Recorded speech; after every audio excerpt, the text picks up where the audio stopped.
안녕하세요. 문생관입니다. 경영학 이론으로 초대하기 7강에 오신 여러분들을 환영합니다. 오늘은 경영과 데이터에 대해서 진행해 보겠습니다. 목차를 보면 경영정보 시스템, 자료, 지식경영, 마무리 이렇게 진행하겠습니다. 먼저 경영정보 시스템에 대해서 알아보겠습니다.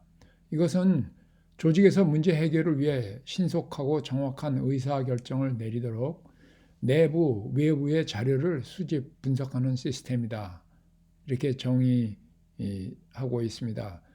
이 경영정보 시스템은 일선 감독자, 중간 관리자, 최고 경영자, 조직의 모든 사람들에게, 특히 그 관리자나 경영자들에게 유용한 그런 이 시스템이 되겠죠. 그래서 아래에서부터 보면 거래 처리 시스템, 의사결정 지원 시스템, 경영자 정보 시스템, 이렇게 해서 다양한 시스템이 그 안에 내재되어 있습니다. 최종적인 것은 어떻게 하면은 최선의 해결책을 선택할 것인가 하는 것이 경영정보 시스템의 목적이라고 하겠습니다. 이 경영정보 시스템은 이 자료를 어떻게 수집하고 분석하느냐에 달려 있는데 세상이 달라졌다라는 것을 한번 검토해 보겠습니다.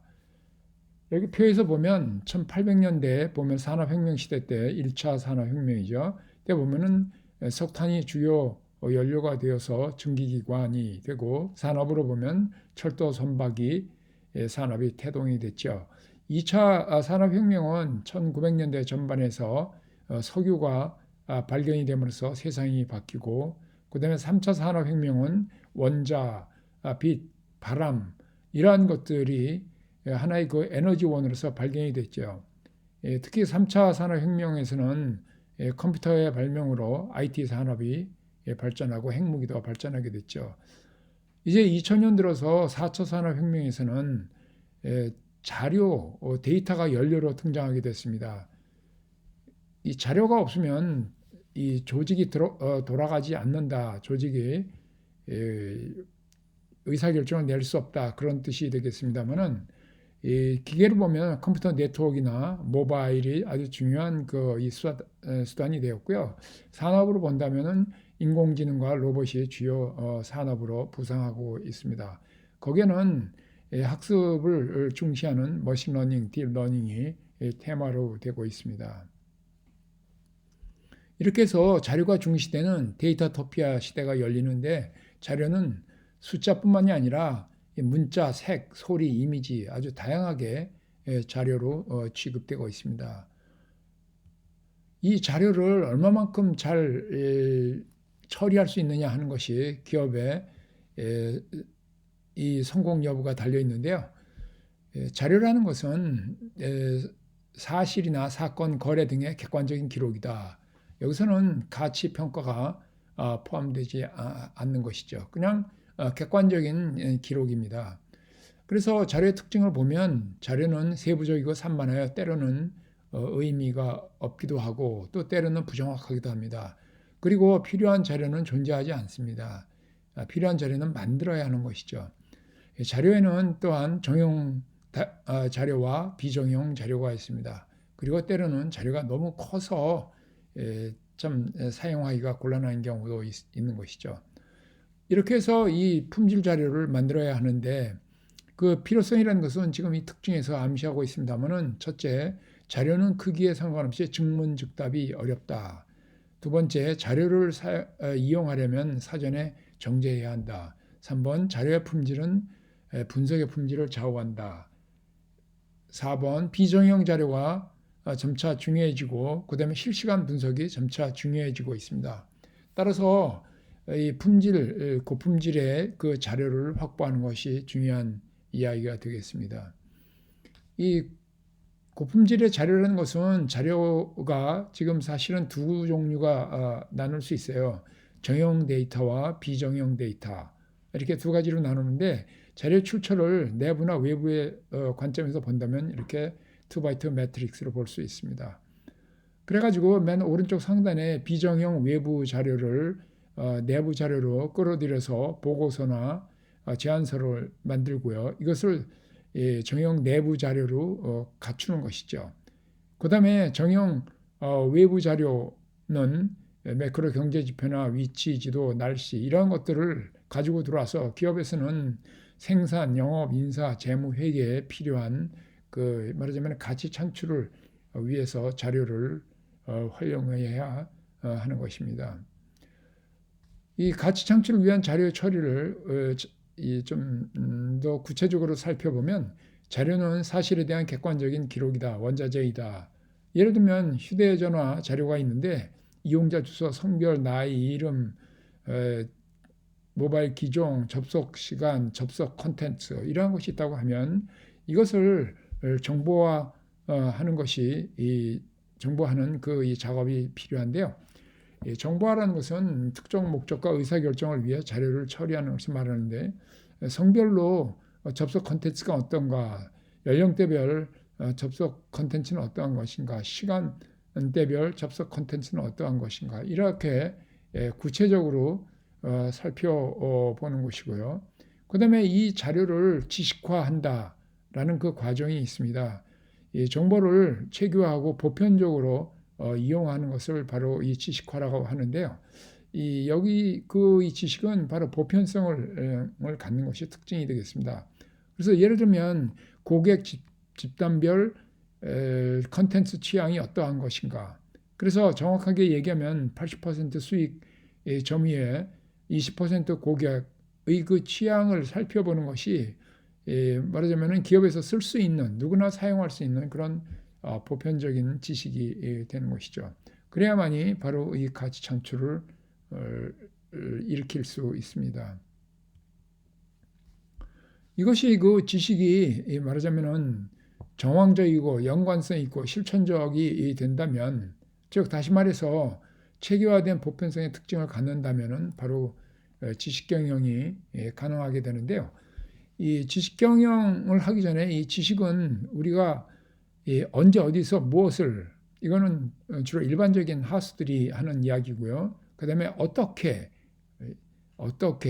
왜, 우리가 왜를 안다면 이 지식이 왜 있어야 하는가, 왜 누가 어떤 목적으로 있는 것이 사용하는 것인가, 주요 테마의 그 왜를 질문을 한다면 고수이고, 그 다음에 이 진정한 이 하이 레벨의 이 지식을 누가 가지고 있는가라는 것을 아는 것이 바로 최고수가 되겠습니다.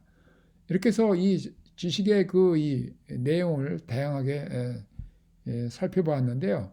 특히 중요한 것은 왜 이 지식이 필요하고 왜 이 지식을 사용해야 하는가, 그리고 누가 이 지식을 가지고 있는가라는 것을 아는 것이 지식 경영의 바로 테마가 되겠습니다. 이 지식의 종류를 보면은 이 암묵지는 언어로 표현되기 어려운 어떤 경험을 통해서 얻어진 것들을 일반적으로 얘기하고요.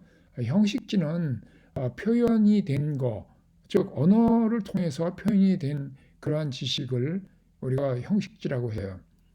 그래서 형식적으로 그냥 형식을 갖춰서 얻은 지식을 우리가 정형 지식이다. 그리고 경험으로 얻은 몸으로 체득된 것을 비정형 지식이다. 이렇게 말할 수가 있습니다. 지식의 변환을 보면 우리가 필요로 하는 것은 이 암묵지를 형식지로 바꾸고, 물론 암묵지로 이렇게 공유하는 것도 괜찮죠. 그렇지만 형식지로 문서화하는 것이 중요하고요. 그 다음에 형식지를 누구나 다 내면으로 체득하고, 그 다음에 이 조직원끼리 연결하는 작업, 이러한 것도 중요한 지식의 변환이 되겠습니다. 그래서 지식이 변환하려면 공유화, 표출화, 내면화, 연결화 이런 이 개념들이 활용되어야 하는 것이죠. 지금까지 지식에 대해서 알아봤고요. 이제부터는 지식 경영에 대해서 본격적으로 설명하겠습니다. 지식 경영이란 향후 업무 수행에 도움이 될 것으로 기대하는 정보와 경험, 선진 사례 등의 학습 내용을 전사적인 차원에서 체계적이고 용이하게 창출, 수집, 관리, 활용하는 체계이다. 이렇게 정의하고 있습니다. 그런데 이 지식경영의 모형은 디카 모형이라고 해서 이 아래 그림에서 보여지고 있죠. Data, Information, Knowledge, Action, Result 이렇게 두 문자를 모은 것인데요. 이 지식경영은 데이터 지향 관점과 성과 지향 관점이 이렇게 서로 만나는 교차하는 그러한 이 흐름을 보여주고 있습니다. 그래서 이 자료, 정보, 지식, 행동, 결과 이 5가지의 핵심 단어가 있습니다만은 여기서 설명을 구체적으로 하겠습니다. 먼저 자료를 보면 사실, 사건, 거래에 관한 기록이다. 이 자료는 정확하고 완전하고 유효하고 일관성 있어야 된다라는 품질 요소를 요구하고 있고요. 이 정보는 이 자료가 행동 가능한 의미 있는 요약 또는 통합을 원합니다. 그래서 이 정보의 이 품질 요소를 또 읽어보면 명확하거나 적절해야 된다라는 것을 보여주고 있고요. 이 정보를 지식화하려면은 개인의 경험이나 가치관, 태도에 의해서 실천적으로 해석하고 축약이 되어야 한다.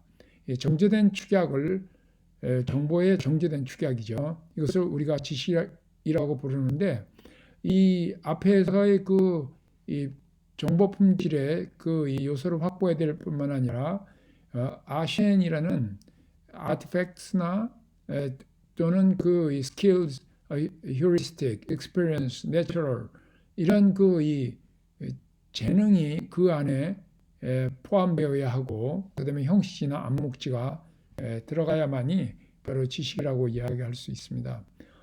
이 지식을 가지고 행동을 하게 되는데 이 과업이 말하자면 수행이 가능해지는 것이죠. 그래서 이 과업이 수행이 가능하려면은 행동 지침으로 마련이 되려면은 적절해야 되고 그다음에 타이밍이 맞아야 하고 명료해야 된다라고 이렇게 품질 요소가 지적하고 있습니다. 마지막으로 이 행동한 결과를 본다면 목표와 얼마나 일치하는가를 서술하게 되는데 거기에는 목표 일치성이나 효율성, 효과성, 유연성의 품질이 포함되어야 합니다. 이 지식 경영인 이 디카 모형에서는 인포메이션 시스템, IS 관리 또는 역량 관리, 컴피턴스 관리, 운영 관리, 오퍼레이션, 성과 관리, 퍼포먼스 이러한 관리들이 종합적으로 잘 녹아져 있어야만이 지식경영 시스템이 잘 성공적으로 수행이 되는 것입니다. 이제 마무리를 짓겠습니다. 지식경영 속에서 조직은 점차 학습화를 추구하고 있는데 그것을 학습 조직이라고 부르죠. 여기서는 이 학습 조직이란 지적 능력 향상을 위해 학습을 조직화하는 체계다 이렇게 이야기하고 있습니다. 지속적인 개선과 학습을 위해서는 다음과 같이 여건을 조성해야 되는데요.